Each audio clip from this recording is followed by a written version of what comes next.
What's up, YouTube? It is your boy JB, and I'm here tonight with the review for Love and Hip Hop New York and Miami. But first up is New York, so this is season number 10. I think this is episode number 5.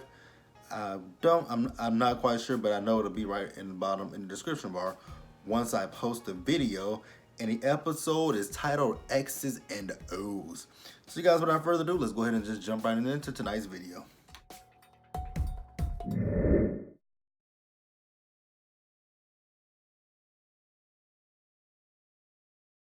Alright, you guys, so the episode, it starts out, we see Janoski.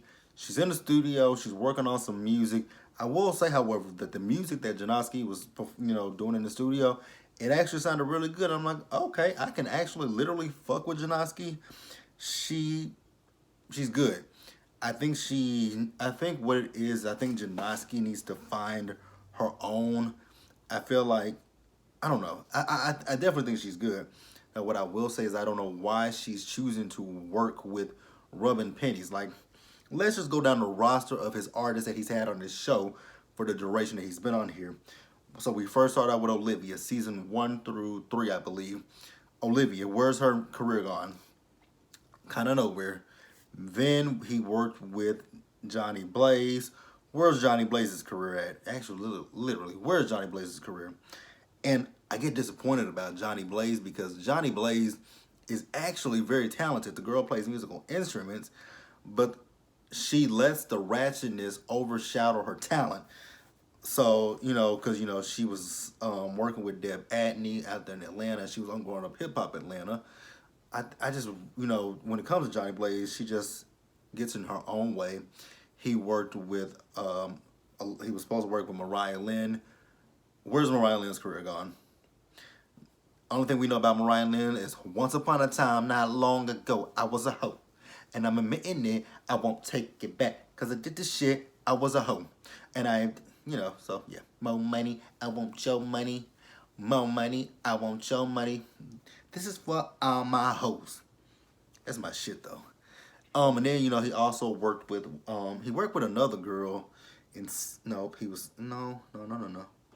Yeah, he was working with another girl in that season with Johnny Blaze. The one that she told her she wanted to eat her pussy. He's also worked with, what is that girl's name? God, she's talented as well. God damn, what is her name? Jonathan's friend. Like, that is my girl, and I said her name earlier tonight. I said her name literally earlier tonight before I did this fucking video, and I forgot her name. Forgot her fucking name. Jonathan. Oh, that one. Fuck, what is her name? What the fuck is her name?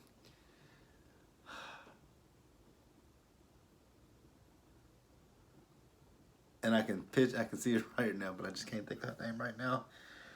Oh, God, it's going to come to me in just a minute. It's going to come to me after I probably finish this video. But you guys know who I'm talking about. Nonetheless, she was from, where was she from? Hell, I forgot where she was from, but super talented, great, great voice. But, because her husband's name was Ruben.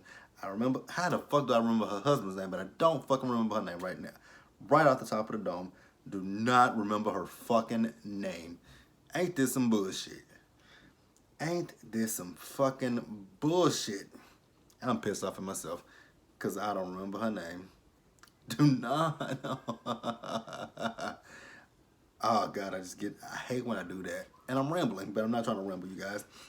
So, Janoski, she's also talking about how she invited Fresher down to the studio, but Fresher at this point has not shown up. But we do see Fresher, he shows up. Now, he got a problem, the fact that Rubbin Pennies is there. And I'm just like, why do you have a problem with him being here? That ain't got shit to do with you. So, it is what it is. But then he had me fucked up when he was sitting there trying to tell her that she needs to conduct herself more ladylike. And I'm like, but she didn't do nothing. It was your old lady that was doing the fucking fool. But you want to sit there and tell Janoski that she needs to act more ladylike. Like, how that shit work? She was having a showcase. Your old lady show up. Your old lady's showing out. And then you tell her she needs to act more like a lady. No, you need to go check, like she said. And I'm not gonna say go check your itch, but go check your chick. Talk to her. Tell her like, yo, ma, I'm working. Here you come with some bullshit. Like I ain't fucking Shorty. Like me and Shorty working together. If you want me to get this money and I'm gonna work with Shorty, you gotta chill out. But I really thought that was like ridiculously stupid. The fact that he gonna sit there and try to tell her she needs to check, carry herself more ladylike, more like a woman. The fuck this shit mean? So speaking of fresher, we see him. He goes home to Jen. Now I want to point this out that Jen looks completely different in her scenes than she does in her green screen. In her green screen, she looks. I can't put my finger on what it. First of all, it's that wig that she's wearing in the green screen. It looks trashy as fuck. Now in her scenes, she's a pretty girl. She's very pretty, and her hair is done good. But in her green screen, she just looks a fucking mess. But the thing is, for me, when it comes to Jen is acting a fucking fool. I mean, I guess I can get it. And I'm gonna tell you guys why I can get it. The reason why I get that Jen is acting a fucking fool is because shit, he's probably cheated on her multiple times, so she doesn't know what's up. But that's your fault, number one, for being with the motherfucker for over 20 years. You got kids, no ring. That's your problem. Nobody else's problem but yours. So you gotta look in the mirror and be like, yeah, why am I so unhappy? Oh, that's right, because he a fuck nigga, and I don't want to be with him. Dip out. Your kids, your oldest son, like he about 20, and your daughter, you can co-parent with him. Like, do what's best for you and your kids. But speaking to the choir. So then we also do see, rubbing pennies. He's meeting up with Janoski again. So this time, he's telling Janoski what all he's done for her. They're at a studio, at a radio station, more specifically. They're at the radio station. The DJ asked Janoski to, spit a freestyle. And when she spit the freestyle, you just hear a lot of bleeping and bleeping and bleeping and bleeping. And I'm like, damn. Like, I know that when you're on the radio, I know it's pre-recorded, but how's somebody gonna get the gist of a freestyle if you ain't doing nothing but just a lot of cussing? How do we get the whole gist of your freestyle? Just putting it out there. But other than that, I will say that the freestyle was not bad. The only thing is with the freestyle, she wasn't completely on beat. But other than that, I think she did a good job. So, Rich rubbing pennies, he's talking to her, telling her what he's done for her. He's done this for her. He got this interview. He's got this radio station set up for her. Because the DJ said, if it wasn't for rubbing pennies, he would have never met up with him. Then, he's talking about the showcase, how he had his peoples out there, to look at her. So he's like, so what's next between me and you? She's like, you know what? She's going to sign to her. And I'm like, again, Olivia. Erica Mena. We can't take Erica Mena seriously, though. Johnny Blaze. That other chick that Johnny Blaze had to fight with, I can't remember her name. Mariah Lynn. Oh, God, I thought I was going to remember her name. I really thought I was going to remember her fucking name. Old girl from last season and the season before. I just can't think of the chick's name right now. Cannot think of her name. I was hoping I would remember it, but I still don't remember it. And I said it to myself earlier. But you guys are going to move on.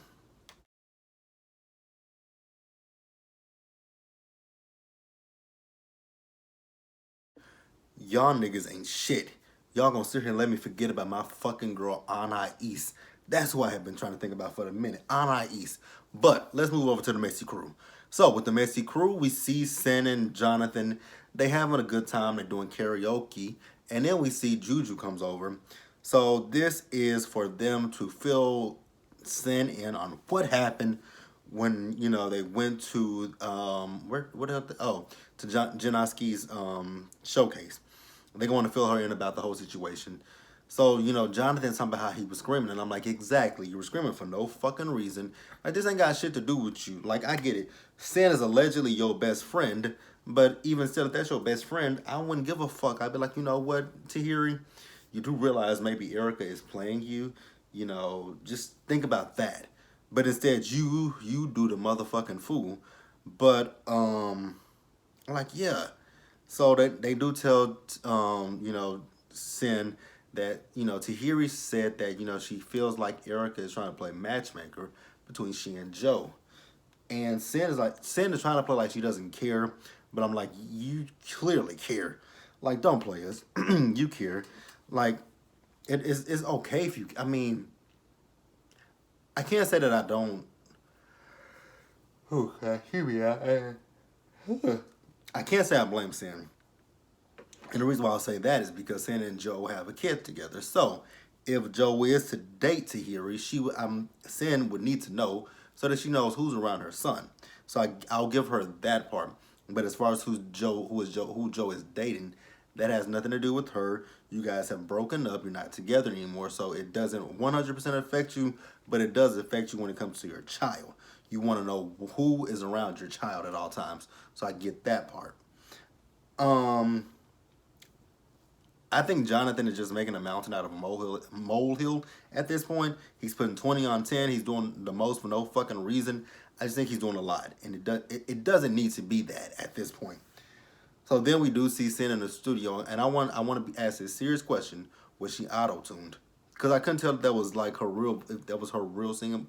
I've never listened to any music. I know Sin I think she put out some music last year, but I didn't listen to it. So I don't know if that was actually 100% Sin's voice. But if it was, it is what it is. I didn't care to listen to the song or learn the song or anything like that. So it was the best song in this episode to me was Janoski's song. Sin's song was just a little bit on the forgettable side for me, just keeping it real. Now, in the studio, Joe is there. So she sits down and she has a conversation with Joe about this whole thing with Tahiri. And, Joe kind of puts her mind at ease, basically telling her there's nothing going on between he and Tahiri. Now, he did say that, they went to this party that Eric and Safari had. And also they went, shopping for an outfit for the wedding. And Sin gets in her feelings, and I'm just like, Sin, why are you in your feelings? I get it. You will want to know who's around your child, but at this point, Tahiri's nowhere near your son. She's around your baby daddy. You and your baby daddy are not together anymore, so I just don't understand what Sin's issue is. But if anybody knows what Sin's issue is, please explain it to me in the comment section below, because I don't understand it. So then to wrap this whole segment up, Sin, Jonathan, and Erica, they all meet up with each other. They want to get to the bottom of this whole situation. Jonathan feels like, damn, you were once in a relationship with Sin, and then you're gonna sit here and try to put her ex and his ex back together. And Erica's like, you know what, I don't see it that way. She feels like when Joe and Tahira are around each other, there's a lot of chemistry there. And, it is what it is. Do I think that Erica's being messy? That's actually an interesting question. Do I think Erica is being messy in this situation? Do I think Erica is being messy? I can't say yes and I can't say no. I mean, that's a hard one. I mean, a part of me can say yes, she has been a little messy, but then I'm just like, is she really being messy at the same time? Like, I can give her about. Actually, I'll say 50% of her has been messy, but I think I don't know. I just really can't put my finger on it. Like, damn. I really truly cannot put my finger on if Erica is being messy in this situation. So, Sin is basically playing the victim at this point, and I don't understand why. Again, I will say it again. Yes, if Joe was to date Tahiri, she would need to know, because she would need to know who's around her son. But at this point, there's nothing going on between Joe and Tahiri. So I don't know why we're making this big of a deal out of something that's nothing at this point. And Joe told you that as well. So I just don't understand why we're making such a big deal and a big fuss out of absolutely nothing. And then Sin starts crying, and Erica's like, whoa, whoa, whoa, whoa, whoa, whoa. You crying is trying to make me out to be the bad guy. And I actually agree with Erica in that situation. Those tears from Sin, you would look at it and be like, I feel so bad for Sin. Like, Erica's the big bad wolf. She's trying to do this shit to her.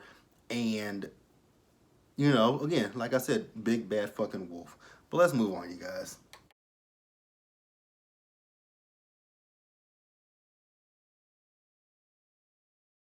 All right, you guys. So next, let's talk about Safari and Erica. So this is the aftermath of the party that happened last week. So Safari is still in the doghouse with Erica, and their wedding is 2 weeks out at this point. So Safari, he sits down with Erica, and he's trying to apologize to Erica, but he's kind of nonchalant with this whole apology.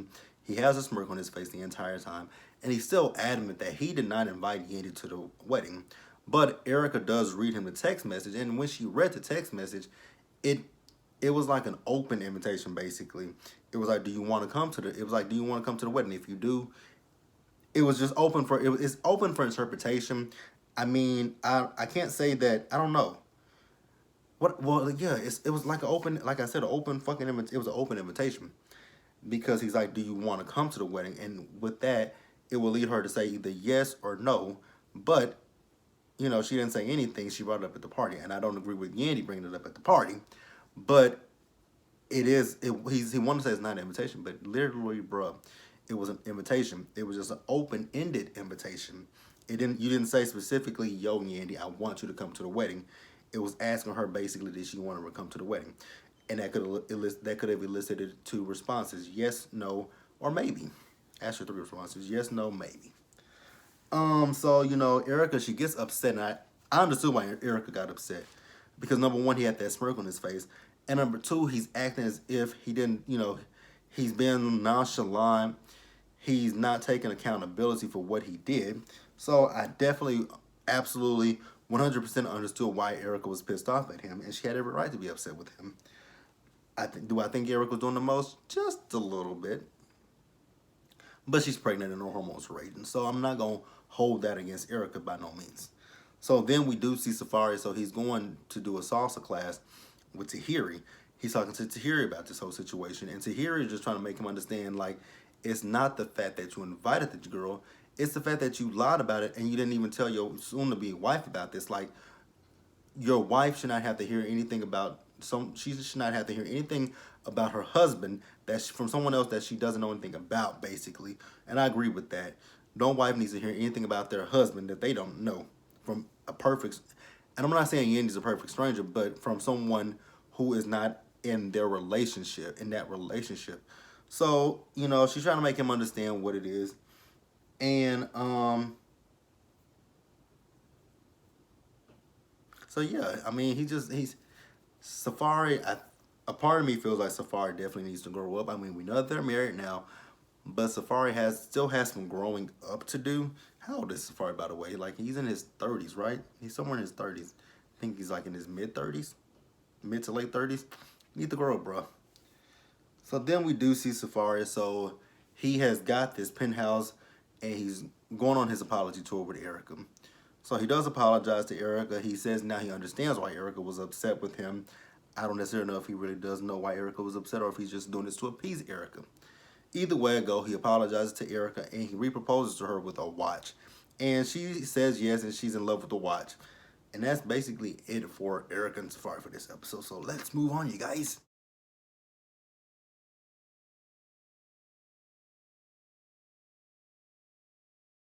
All right, you guys, and then lastly to close out with Remy. So we see Remy, she's meeting up with Pat.